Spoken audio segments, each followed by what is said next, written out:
નમસ્કાર વિદ્યાર્થી મિત્રો, આજથી આપણે શરૂ કરીશું પ્રજ્ઞા અધ્યયન સંપુટ ધોરણ 2નું ગણિત દ્વિતીય સત્ર અને પાઠ નંબર છે 6.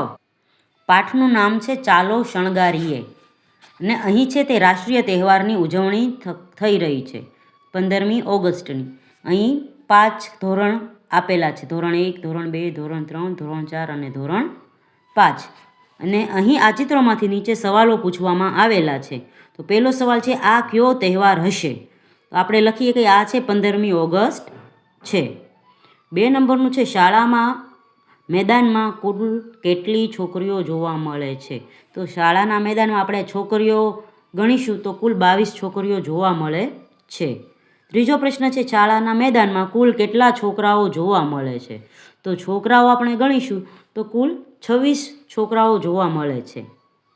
પછી છે 4 નંબરનો પ્રશ્ન, રંગોળીમાં કોઈ કેટલા લાલ ફૂલોનો ઉપયોગ કર્યો છે? તો અહીં રંગોળીના ફૂલો તમે ગણશો તો 34 ફૂલો થશે. 5મો પ્રશ્ન છે, તમે કયા કયા તહેવારો ઉજવો છો?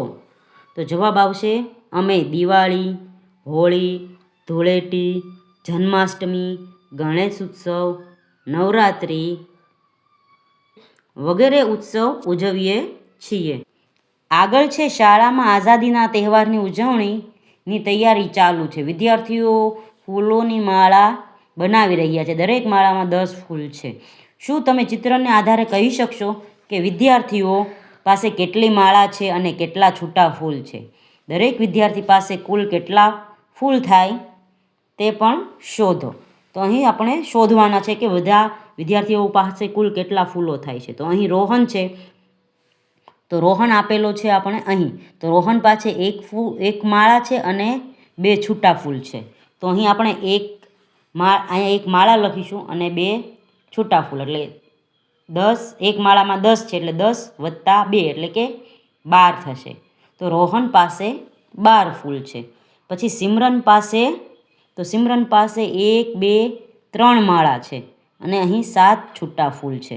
તો 3 10ની માળા એટલે 30 વત્તા 7 એટલે કે 37 થશે. પછી આકાશ, તો આકાશ પાસે 4 ફૂલોની માળા છે અને 8 છૂટા ફૂલ છે. તો 4 10 એટલે કે 40 પ્લસ 8 એટલે કે 48 થશે.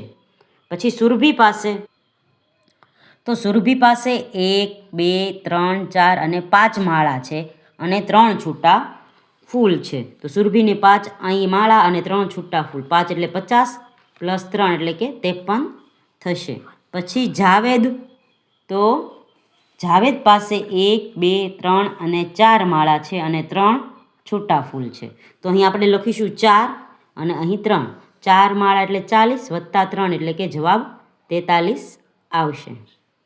પછી છે જોહા, તો જોહા પાસે 2 ફૂલોની માળા છે અને એકય છૂટા ફૂલ નથી એટલે અહીં 0 આવશે અને 2 એટલે કે 20 વત્તા 0 એટલે કે 20 જવાબ આવશે. તો બાળકો આગળ છે, રોહન અને સુરભીને કુલ કેટલા ફૂલ થાય છે? તો અહીં આપણે બધાના અલગ અલગ ફૂલો ગણ્યા. હવે આપણે અહીં 2 વિદ્યાર્થીઓના ફૂલો ગણવાના છે. જેમ કે રોહન પાસે કુલ 1 વત્તા 2, 1 10 ફૂલોની માળા અને 2 છૂટા ફૂલ એટલે કે 12 છે. તેવી જ રીતે સુરભી પાસે 5 10ના ફૂલની માળા છે, 5 માળા છે અને 3 છૂટા ફૂલ છે. તો 50 ને 3 53 થશે. હવે રોહન અને સુરભી પાસે બંને ભેગા ફૂલો છે, તો 5 અને 1 6 એટલે કે 6 માળા છે અને 5 છૂટા ફૂલ છે એટલે 60 વત્તા 5 એટલે કે 65 થશે.